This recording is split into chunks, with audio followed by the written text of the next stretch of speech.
What's up, Fox Den Fox here, and today we are looking at one of the most hotly anticipated games, Watch Dogs Legion, and how it performs on your hardware. Huh? Yeah, come in. There's a Call of Duty game? And it's doing well? And an Assassin's Creed, well, I don't really care about Assassin's Creed, nobody likes... Really? People like it?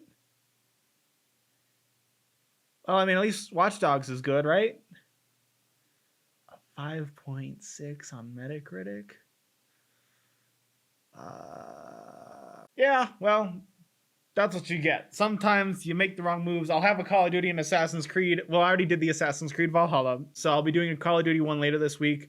But I also have other projects in plan for that. So look forward to that. Subscribe. We're almost at 1,000 subscribers. So please, with that said, today we're going to take a look at Watch Dogs Legions and how it performs. Now, you may not like the game, but if there's one thing to say about it, it actually runs really well on all sorts of hardware. We're going to start off with the most powerful GPU that I have. I did only do a 1080p run with it because it's in my laptop, which has a 1080p 240Hz panel, with an 8-core processor and 16 gigs of RAM on an M.2 SSD, although we don't talk about loading times because a lot of the stuff I do on hard drive. So I chose the very high preset, which although does take some things to very high, it takes others too high, as you can see in the gameplay right here. However, with that said, by the end of the benchmark, we saw an average of 66 frames per second at 1080p, which was very impressive and definitely an absolutely playable experience. You could probably even crank some of the settings up to very high that are just on high right now and still be okay with a 60, 55 FPS sort of experience. However, I was toying with my GTX 1080 and my main PC over here, which has a 12-core processor in it, the Ryzen 9 3900X. And at 1080p, I decided to crank everything up to Ultra, and I actually saw a pretty good result. The average FPS was 62, which is really impressive, and I would expect the same on the RTX 2070 Super. However, the GTX 1080 was the only graphics card that actually changed the settings. I let Watch Dogs detect my hardware and choose what was best for it, and that's what I ran with in every other test today. But I wanted to see what this could do at 1080p Ultra, and it absolutely destroyed. However, we also did a 1440p test on it. So at 1440p, we saw an average of 56 frames per second. A lot of things run very high, some of them were on high, and some of them on medium. It was a nice mix of all of them just based on what the auto detection was. And it got 56 FPS, which I couldn't ask for a better experience at 1440p on my aging GTX 1080.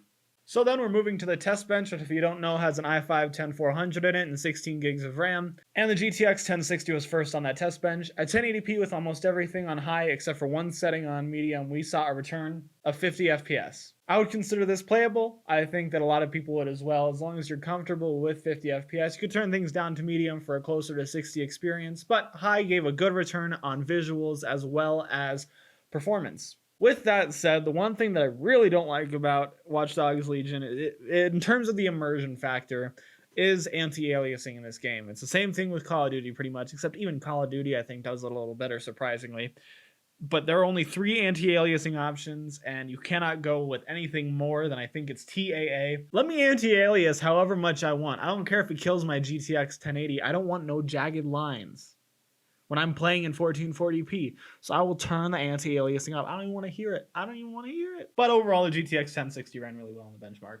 So the GTX 950 next, and we saw an average of 33 FPS with everything at low, but I was surprised we were still able to be at 1080p, which is why I say that this game is actually pretty well optimized, because although a drop in resolution would boost your frame rate, maybe you could turn some settings up, it would still be a close to 30 FPS experience anyway.